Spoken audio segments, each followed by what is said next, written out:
Kalau lo yang benar dan orang lain yang salah, kenapa lo yang komplain?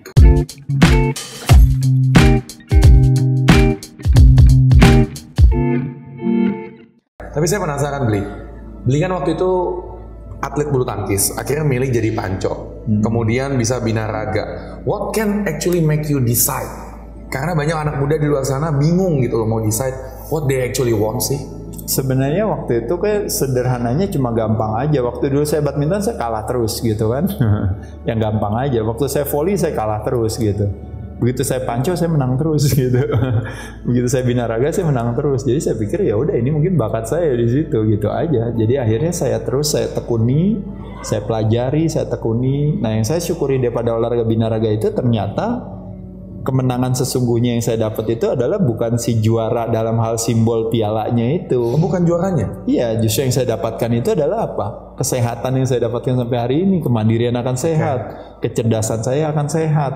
Akhirnya saya punya pemahaman yang lebih mendalam tentang ternyata kalau saya punya kebijaksanaan terhadap diri saya, ternyata saya bisa melakukan itu juga terhadap pekerjaan-pekerjaan saya yang lain gitu. Bukankah itu sesuatu yang menyenangkan gitu. Nah itu yang makanya saya bilang saya bersyukur gitu. Jadi saya selalu ingat yang namanya mens sana in corpore sano. Dalam tubuh yang sehat terdapat perilaku yang baik.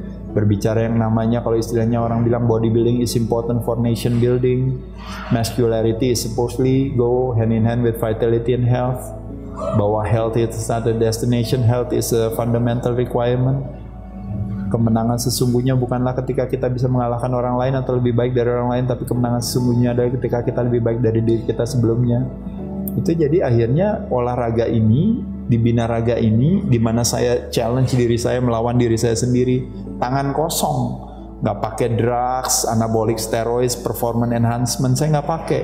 Saya lawan sendiri diri saya tangan kosong, karateka, nggak pakai aneh-aneh, mesti makan obat ini buat supaya saya gede, katanya mesti beli ini supaya saya kuat, nggak ada. Semua saya lakukan dengan apa? Dengan pemahaman dan kecerdasan saya. Oh ternyata kalau mau badan saya bagus, saya mesti ngatur pola makan. Oh kalau mau badan saya bagus, mesti saya ngatur pola gerak. Oh kalau saya mau punya badan bagus, berarti saya mesti ngatur cara pandang, mindset saya. Itu yang menjadi investasi daripada binaraga yang berikan kepada saya. Makanya saya bersyukur bodybuilding save my life gitu. Justru ketika kita menjalankan bodybuilding dengan baik dan benar, membinaragakan tubuh kita ke tahap yang lebih baik. Itu akhirnya yang saya dapatkan. Mencari sehat di satu sisi, bersyukur ketika kita diberikan dari luar melalui pendekatan kuratif. Di situ ada intervensi medis, di situ ada teknologi, ada obat terbaik, ada operasi terbaik, ada dokter terhebat. Kita bersyukur di sana. Bersyukur kata kuncinya ya. Iya. Tapi di sisi lain, bisa gak saya mencari sehat dengan cara ke dalam? Inside. Iya, merubah perilaku saya. Pola makan, pola gerak, pola istirahat, pola pandang. Nah, pada saat itu mudah dan murah. Preventif promotif. Pendekatan hulu bukan hilir, lalu tidak membutuhkan biaya. Yang mahal adalah motivasinya aja, niatnya gitu. Dan yang terakhir warisannya adalah bukannya ketergantungan tapi warisannya kemandirian. Betul. Nah atlet nasional saya lihat kan sekarang sebetulnya nggak banyak yang jadi pembisnisnya beliau. Paling yang saya bisa lihat mungkin Susi Alan, mereka punya tempat massage ya. Dan juga jualan raket bulu tangkis serta apparel. Sedangkan ya mungkin beli ya punya banyak fitness center. Tetapi kira-kira apa sih yang bisa bikin beli berbeda gitu, bisa bikin berpikir untuk melanjutkan bisnis atau melakukan bisnis? Itu tadi makanya mungkin kalau saya bilang kembali lagi kan, kalau kita berbicara entrepreneurship, itu entrepreneurship kan kalau definisinya itu kan sebenarnya kita menjadi problem solver daripada sebuah situasi di mana dalam proses kita men-solve that problem ternyata kita diganjar dengan apresiasi gitu kan. Sebenarnya itu tadi yang saya bilang arti dan makna ya? Iya. Nah jadi saya melihat dulu sarana fasilitas kurang, makanya saya coba sediakan. Saya melihat edukasi kurang, makanya saya sediakan. Saya melihat informasi kurang, makanya saya sediakan. Jadi lebih ke sana.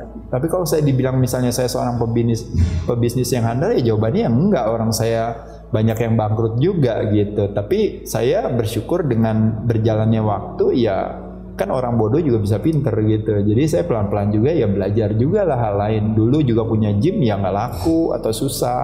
Dulu punya gym juga orang nggak datang gitu. Sempat ya ngalamin kan? juga? Ya dong pasti ya, kita pasti ya semua ngalamin. Lalu banyak orang yang kerja sama kita juga sebentar juga udah keluar gitu kan. Nah, tapi sekarang bersyukur maksudnya dengan ya trial and error, jatuh bangun, akhirnya kan menjadi sebuah pembelajaran. Makanya kenapa ada istilah orang bilang, sebenarnya orang yang bijaksana belajar dari kesalahan orang lain mudah dan murah. Itu sebenarnya kita semua maunya menjadi orang yang bijaksana. Orang yang pintar belajar dari kesalahannya sendiri, jadi harus mahal. Jatuh dulu, bangkrut dulu, susah dulu, baru dia belajar.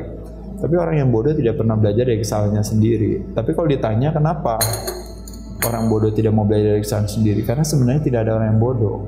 Dia itu hanya dimaknai sebagai bodoh. Kenapa? Karena dia bilang, kok kamu nggak mau belajar dari kesalahan sendiri? Kita tanya, kenapa kamu nggak belajar dari kesalahan sendiri?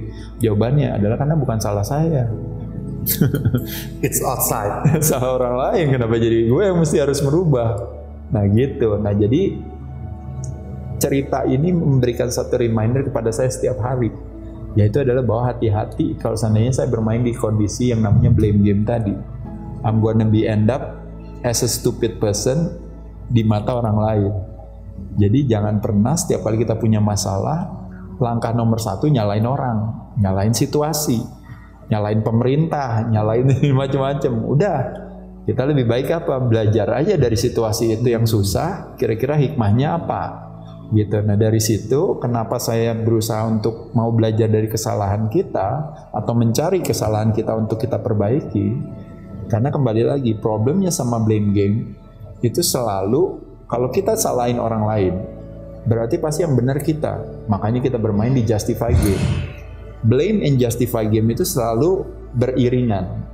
Nah cuma kutukannya daripada blame and justify game itu selalu ada permainan ketiga yang unik yang hampir semua orang lakukan dan selalu terjadi. Jadi kita nggak pernah kita salin orang, benerin diri kita sendiri, udah itu kita happy. Nggak pernah. Orang yang senang menyalahkan orang lain dan membenarkan diri sendiri. Tapi uniknya, nah ini makanya kutukannya daripada blame and justify game. They have to play another game. Itu yang disebut namanya complain game. Alright. Makanya kenapa kita lihat orang yang komplain adalah orang yang benar. Orang yang komplain adalah orang lain yang salah, pasti kan gitu. Betul. Tapi kalau pas kita pikir-pikir, kalau lo yang benar dan orang lain yang salah, kenapa lo yang komplain? Gitu. Nah itu yang disebut dengan namanya menang dalam perdebatan tapi kalah dalam kehidupan. Itu yang saya rasakan ketika saya miskin, saya nyalain orang kaya. Karena miskin? Ya bukan benar. Ya saya gelar saya mungkin S3 dalam hal kemiskinan. Gitu. Serius, ceritain dong sedikit. Ya nggak gimana-gimana sih, cuma memang dari dulu kecerdasan saya akan keuangan rendah aja gitu. Makanya kenapa saya bisa bilang kecerdasan saya akan kesehatan begitu tinggi, kecerdasan saya akan keuangan begitu rendah.